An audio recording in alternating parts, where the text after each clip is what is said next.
মায়া জগৎ দিব্যশক্তি বাই কালাচাঁদ ঠাকুর এই চ্যানেলে আপনাদেরকে সাদর আমন্ত্রণ। যত ওজা কবিরাজ গুণিন ঝাড়া পোচা ভূত প্রেত ছাড়ানো ডাক্তারি কবিরাজি আয়ুর্বেদ ডক্টর যারা আছেন তারা আমার এই চ্যানেলটা তাদের জন্যই। রোগীরা যারা রোগে ভুগছেন তারা আমার সাথে কমেন্ট করবেন, আমার ভিডিওতে কমেন্ট করবেন, আমার সাথে যোগাযোগ করবেন, তাহলে আমি তাদের চিকিৎসার ব্যবস্থা নিব। আমার যদি তারা ধরতে পারেন ঠিক তারা ভালো হবে, এটা বিশ্বাস করবেন। তো যাই হোক, আজ নিয়ে এসেছি পুরুষের ধ্বজভঙ্গ রোগ। পুরুষের ধ্বজভঙ্গা রোগ অতি মৈথুন ক্রিয়া করাতে, অতি সেক্স করাতে বা ভয়ে ভয়ে সেক্স করাতে, পর স্ত্রীর সাথে থাকা মেলাতে ভয়ের কারণেও নপুংসকতা চলে আসে, সে লিঙ্গে তেজহীন হয়ে যায়। অতি সেক্স করাতেও 7 বার 8 বার জোর করে করাতে চোটেও সে লিঙ্গের তেজহীন হয়ে যায়, সে লিঙ্গে ওঠে না আর। বা অনেক দিন ধরে সেক্স না করাতে সে মনের ইচ্ছা নেই, সে না করাতে বারবার ধৈর্য ধরে রেখে রেখে হ্যান্ডেল মেরে হস্তমৈথুনের দ্বারাই নষ্ট করে দেওয়া হয়েছে, লিঙ্গের আর জোর নেই। লিঙ্গ একদম আগে মোটা ছিল, এখন পাতলা হয়েছে। আগে লম্বা ছিল, এখন ছোট হয়েছে লিঙ্গটা। যাদের লিঙ্গ আগে লম্বা ছিল, লম্বা হয়তো 8 আঙুল, এখন 4 আঙুলও হয় লম্বা, দাঁড়ায়। লিঙ্গে তেজ আছে অথচ 4 আঙুল তার দাঁড়ায়, আর 4 আঙুল আর বেরোয় না, কাসিমের মুখের মতন ও ভিতরে চলে গেছে। এরকম রোগী যদি থাকে তারা ভালো হবে। আগে মোটা ছিল, আগে বোঝা যেত জিনিসটা মোটা আছে, বড় আছে, মোটাও আছে। এখন পাতলা হয়েছে, জিনিসটা পাতলা হয়ে গেছে, এখন চিকনা একেবারে চিকনা। লম্বা ঠিক আছে, চিকনা হয়ে গেছে, বা দিন দিন বেঁকিয়ে যাচ্ছে, টেরা হয়ে গেছে। এরকমও রোগী আছে, তারাও ভালো হবে। তো যে পুরুষরা ধ্বজভঙ্গা হয়ে গেছে, ধ্বজভঙ্গা মানে আর লিঙ্গে তেজ নাই, সে দাঁড়ায় না, ইচ্ছা করলেও সে দাঁড় করাতে পারে না, তার উত্তেজনা আসে না, মরা সাপের মতন সে এইরকমই থাকে, সে আর এইরকমভাবে দাঁড়াবে না, জিনিসটা এরকমভাবে দাঁড়াবে না, সে এইরকমভাবে থাকবে। জিনিসটা এরকম সুতার মতন একেবারে লাল থাকবে। সেসব রোগী যদি আপনারা ঠিক করতে চান পারবেন। কিছু রোগী আছে 7 দিনের ভিতরেই ঠিক হয়ে যাবে, লিঙ্গ লাফাবে। সেরকম জিনিস খাইয়ে দিলি পরে 7 দিন লাগবে, 7 দিনের ভিতরেই 7 দিনেরকে পরিস্থিতির সাথে থাকা মানা করে দিবেন, সেক্স করা মানা। 7 দিনের ভিতরে তো থাকা মেলা করবে, তাহলে সে লিঙ্গ আর ভালো হবে না, ভালো করা যাবে না। আর সে যদি মানবিজ করে চলতে পারে তাহলে সে লিঙ্গ আবার দাঁড়াবে, তেজ চলে আসবে। তারপরে কিছু ওষুধপত্র খাওয়াইয়ে দিলি পরে, খাতে থাকলে পরে সে লিঙ্গের তেজটা ঠিক থাকবে। সেই ধাতু দুর্বলের ওষুধের চালিয়ে দিলি পরেই সে ভালো থাকবে। বা ভরণ মন্ত্র সে জানলে পরে সে ভরণ মন্ত্রেই ভালো হয়ে যাবে। এসব ভরণ মন্ত্র জানা দরকার পুরুষদের, কারণ এই সেক্স পাওয়ারের জন্য সবাই ভুগছে। প্রত্যেক ঘরে ঘরেই বেশিরভাগ 95% পুরুষরা সেরা কাপুরুষই হয়ে গেছে এই লাইনে। তাদের লিঙ্গের সেরকম কোনোই নাই। অনেকজনের শরীরে তো ইচ্ছাই মরে গেছে, ইচ্ছাই করে না, লিঙ্গ খারাপ তো দূরের কথা, তাদের স্ত্রীরা কষ্ট পায়। স্ত্রীরা তো আর মনের আশাটা তো আর মন খুলে তার বলতে পারে না। 1 দিন 2 দিন 3 দিন কয়দিন সে স্বামী ছেড়েও চলে যেতে পারে। যারা বয়স হয়েছে, বাচ্চা কাচ্চা আছে বড় বড়, তারা নিজেকে মন মারিয়ে থাকে কোনো রকম। যার জোগাড় আছে সে আপনার নিজের জোগাড়ে চলে। পুরুষ নিজে চিন্তা করে যে আমি অকাজ হয়েছি, দোষ আর কি দেব স্ত্রী। তো আজ যারা এই রোগী ভালো করতে নিলে পরে ওষুধ খেতে হবে ছাগলের দুধের সাথে। একটা ওষুধ আছে, সেই ওষুধগুলা দিতে হবে, আর সেই ওষুধটা ছাগলের দুধের সাথে খাওয়াতে হবে। 7 দিনের ভিতরে সে রোগী লিঙ্গ লাভ হবে। 7 দিনের আগেই লাভ হবে। তাহলে যাদের লিঙ্গ পাতলা হয়ে গেছে, আগে মোটা ছিল পাতলা হয়ে গেছে,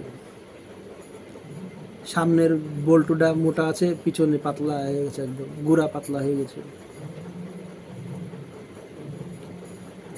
সেসব রোগীরও চিকিৎসা আছে, ওষুধ আছে, সেগুলোকেও ঠিক করা যাবে, কোনো ব্যাপারই নাই। আচ্ছা, যাদের বড় ছিল, আগে বড় ছিল, মোটা ছিল, বড় ছিল, আর এখন আগে এতখানি দাঁড়াতো, এখন দাঁড়ায় এইটুকাতেই খাড়ায়, এর থেকে বেশি আর যা বেরোয় না, সব ভিতরে চলে গেছে। তো সেই রুগীগুলোকে কী করে ভালো করবেন আপনারা? তারও পদ্ধতি আছে। সে লিঙ্গ আবার বেরিয়ে যাবে, কাছিমের মুখের মতন, কুকুরের জিভ যেভাবে বেরিয়ে যায় না, দৌড়াতে জিভ বেরিয়ে যায়, লিঙ্গকে সেরকম বের হয়ে যাবে ওষুধের দ্বারাই। তারপরে ভরণ মন্ত্র শিখে নিলি পরে সে রুগী ও ভালো থাকবে, আর অসুবিধা হবে না, ধীরে ধীরে ধীরে ধীরে অনেক ভালো হয়ে যাবে। তাহলে এই ধ্বজভঙ্গা রোগ আজকাল বেশিরভাগই যাদের থাইরয়েড হয়ে গেছে বা সুগার হয়েছে, তারা এই নপুংসক রোগে তারা খুব ভুগছে। এই সুগার, এই থাইরয়েডটা এসব ঠিক করে নেওয়া যায়, কোনো ব্যাপারই নাই, পদ্ধতি আছে, ওষুধ আছে। এসব নিজের কায়দা কৌশলের জিনিস, সেসব নিজের কাছেই থাকার দরকার। নিজে এই বিষয়ে কিছু অভিজ্ঞতা থাকালে পরে সে নিজের ট্রিটমেন্টও নিজেই করতে পারবে।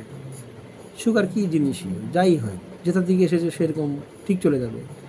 আগে তো লোকের ছিল না এরকমভাবে এত, এখন খুব দেখা যায়। থাইরয়েড খুব দেখা যায়, সুগার হয়েছে মানে সব রোগ হয়েছে, থাইরয়েড হয়েছে মনে করো সব রোগ হয়েছে, মানে ওষুধের পুটলার কাছ থেকে ছুটবে না, যেখানে যাও সেখানে ওষুধ নিয়ে যাও। হাই প্রেশার, লো প্রেশার, আগেকার লোকের কোনোদিন ওষুধ খাতে দেখিনি, হাই প্রেশার লো প্রেশারের এত ওষুধ এরকমভাবে খাতে দেখিনি আমি। তারা এরকমই মারা গেছে কোনো সময়, কোনো রোগ বেরিয়ে গেছে, লেকিন তাদের ওষুধ খেয়ে তাদের মরতে আমি দেখি নাই, খুব কম এসব জিনিস শোনা গিয়েছে। এখন তো ঘরে ঘরে থাইরয়েড, সুগার, বহুমূত্র, রাত্রি বারবার পেশাবে যাও, সব ভালো হবে। এই রাত্রি পেশাব হওয়ার ঘন ঘন পেশাব বন্ধ হয়ে যাবে। এর ওষুধ আছে, ওষুধ তৈরি করে খেলেই ভালো হয়ে যাবে। বা আপনি বিক্রি করবেন, ওষুধ বানিয়ে দিবেন, ও খাবে, দেখবে যে ওই রাতে পেশাব বন্ধ হয়ে গেছে। পেশাব নাই, বহুমূত্রও নাই। পেশাব আছে তো বহুমূত্র আছে, ঘন ঘন পেশাব, রাত্রির ভিতরে 10 বার উঠো, 20 বার উঠো, ঘুম হয় না পেশাবের চোটে। চিকিৎসা শিখলি পরে সেরকম শিখতে হয়, অল্প শিখলি পরে সে কী করবে, সব রকম শিখে রাখতে হবে। এসব জিনিস লুপ্ত হয়ে যাচ্ছে। আমার ভাগ্যটাই যাই হোক ভালো আছে, আমি এদিক ওদিক থেকে আমি কিছু কিছু জিনিস এই গুছিয়ে ফেলছি। নানান ধরনের জায়গায় নানান রকমের জিনিস গুছিয়ে নিয়েছি। উস্তাদের কাছে শিখতে গিয়েছি, সে উস্তাদ বিরাম ছিল, আমি তাকে চিকিৎসা করে তার কাছ থেকে ওই অন্যগুলো শিখে নিয়েছি। আমার বেশিরভাগ উস্তাদরা, তাদের আমি চিকিৎসা করেছি,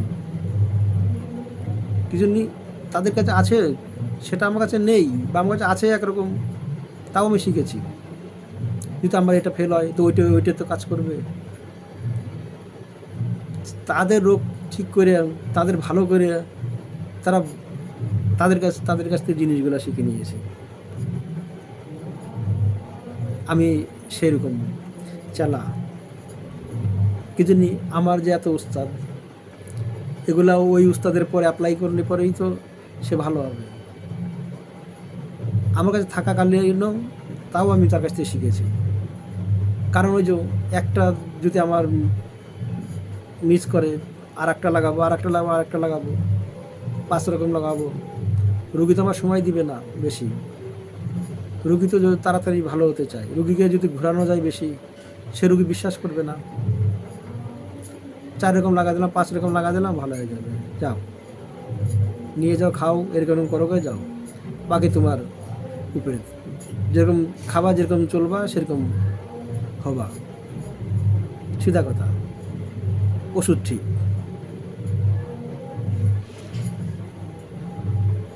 তো যাই হোক, আপনারা যদি শিখতে চান এই বিষয়ে সব, তো কমেন্ট করবেন, লাইক করেন, ভালো লাগলে পরে সাবস্ক্রাইব করেন, শেয়ার করবেন। আপনাদের আরও বন্ধুগণরা আছে যারা ওষুধের কাজ করে, তাদেরকে বলবেন, আসবেন। আমার ভালো লাগলে পরে আমি শেখাবো। আমি যেখানে যাকে তাকে আমি এই জিনিসগুলো শেখাবো না, কারণ এর মর্যাদা না রাখবে, যে রাখতে পারবে না, তার লোভ লালচ কতখানি কাছে না আছে, সে বিষয়ে আমার জানতে হবে কে পারবে এই জিনিসগুলো রাখতে।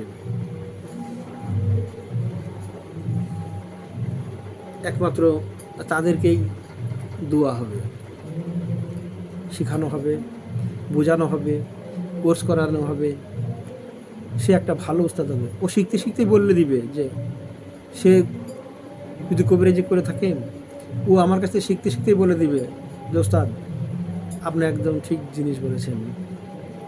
যদি ওর ভিতরে থাকে, আমার কথা শুনেই তো বলে দিবে। এই জন্য আমি করি দেখে আমি জানি, আছে দেখেই বলি, বাতেলা করি না। বাতেলা করে কিছু হবে না, মানুষকে গুমরাহ করে এরা উচিত না। আপনারা বিনা ডরে আমার কাছ থেকে শিখতে পারবেন।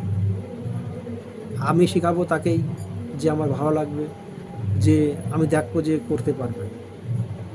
আমি যেখানে সেখানে আমি তাদের শেখাবো না।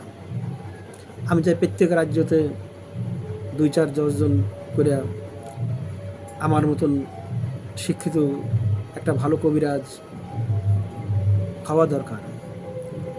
সেজন্য বিশেষ দরকার এখন এইসব জিনিসের। ভবিষ্যতের কোন টাইম কীরকমভাবে, এই করোনা গেল, করোনাতে সবাই ভয় খেয়েছে, আমি একটু ভয় খেয়ে নেই। কারণ আমি মানুষের আবহাওয়া বুঝি, আর আমি বুঝতে পারছিলাম যে কীরকম জিনিসটা। করোনা বলতে একটা হাওয়া ছিল। পশু পশুদের ভিতরেও যেরকম রোগ আসে, সেরকম মানুষের ভিতরেও রোগটা আসে, গ্রহ নক্ষত্র হিসাবে রোগটা আসে। তো করোনা বেশি বড় রোগ ছিল না। কী জন্য? করোনা কোনো অসুবিধা করে নাই। করোনা কী করেছে? ঠান্ডার হিসাবটা ছিল জ্বর। আমি তো এমন একটা মন্ত্র শিখাই দেবো, তো জ্বরই হবে না, জ্বর হবে না আপনার। আর জ্বর হবে তাহলে ভাববা যে বাঁচবা না, এই মরণ জ্বর হয়েছে। আপনার জ্বর হবে না কোনো দিন। এই জ্বরের টপিক অন্যবার বলবো। জ্বরই হবে না। আমার সাথে থেকে আমার ছোট ভাইয়ের জ্বর, সে করোনা, আমরা কৃষ্ণনগর গিয়ে ফেসে গিয়েছিলাম। সেদিনকে সকালে গাড়ি ধরার ছিল গুজরাটের, তো আমার ভাইয়ের গাড়ি ধরা হলো না। রাত্রি ডিক্লেয়ার করে দিল যে বন্ধ থাকবে ট্রেন অমুক দিনকে থেকে। তো এখন রাস্তায় তো আটকে যেতে পারে, সে গাড়ি ধরে যাবে না। আমরা রিটার্ন আমরা চলে গেলাম, আমরা আমাদের গায়ে চলে গেলাম নিমতিতা। আমি ওইখানে আমরা 6 মাস আমরা ছিলাম। আমরা 7 জন লোক ওইখানে আমার বাড়িতে গিয়ে নিমতিতা গিয়েছিলাম, আমার দিদি জায়ম্বু সবাই আমরা ওইখানেই আটকেছিলাম। তো সেই কৃষ্ণনগরে আমার এই ছোটো ভাইয়ের, আমার ছোটোটা, সে ভাইয়ের জ্বর, অটোমেটিক জ্বর, এদের ঘামে আবার জ্বরও আছে। আমি যেটুকু জানতাম, আমি আমার ভাইয়ের সাথে অ্যাপ্লাই করলাম। আমি তখনই চলে আসলাম ভোরবেলায়, আমরা ট্রেন ধরে আমরা লালগোলা হয়ে চলে আসলাম। কারণ লোক এত আতঙ্ক হয়েছিল, যদি জানতো যে এরকম জ্বর হয়ে যেত, ও হসপিটালে গেলে পরে ও মারা যাবে, তার দেখভাল করবে না। ভয় তো, মানুষ তো ভয়ে মরেছে। রোগে আর কয়জন না কি মরেছে। করোনা তো এখনও হয়, ভয়ে মারা গেছে মানুষ। বেশিরভাগ মানুষ ভয় আতঙ্কে মারা গেছে। আরে মানুষ তো মরবাই, সময় যার আসবে সে মরবে, সিধা কথা বোঝো। প্রকৃতির একটা খেলা আছে, তোমার যদি টাইম আইছে তুমি মরবা, সবাই মরবে না, এরকম হয় না।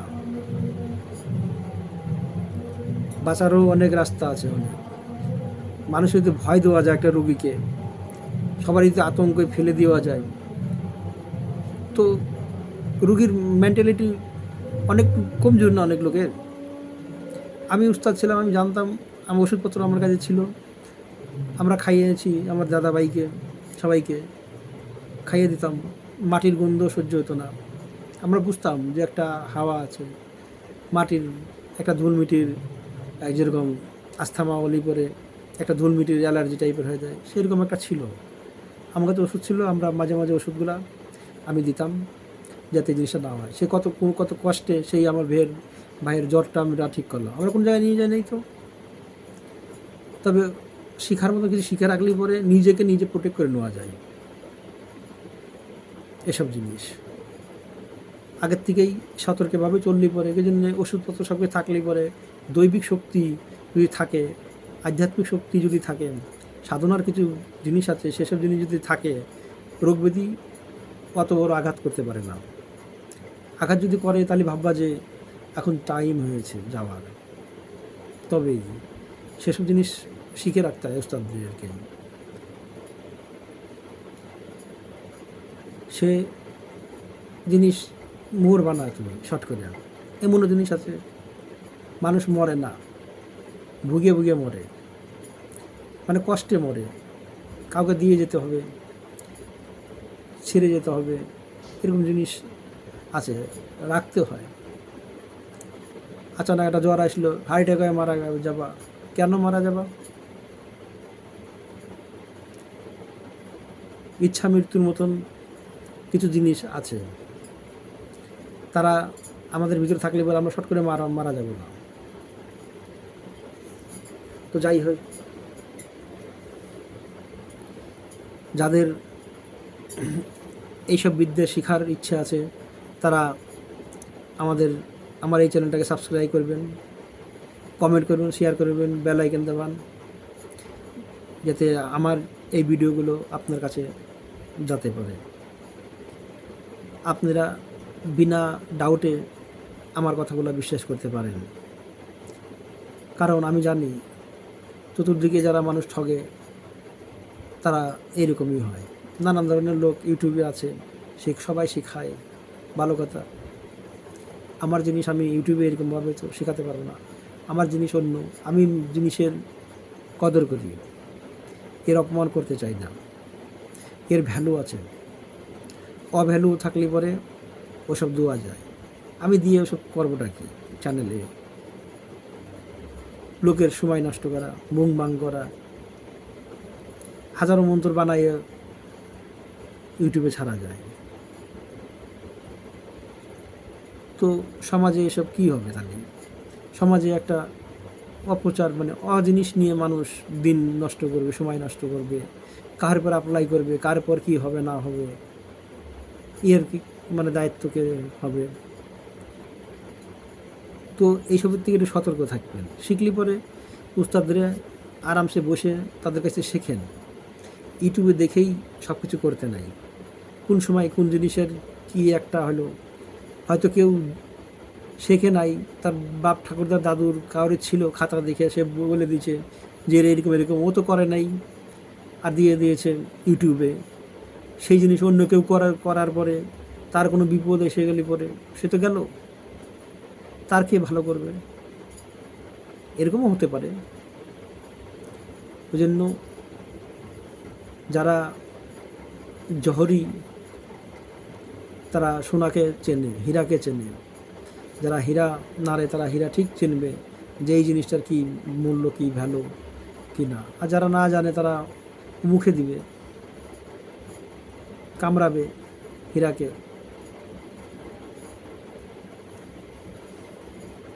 তো যাই হোক, আমার কথাগুলো ভালো লাগলে পরে, আমার কাছে শিক্ষার ইচ্ছা থাকলে পরে আপনারা আমাকে ফলো করবেন। তো রাখি, বাবা কালাচাঁদের নাম করে, কালাচাঁদ।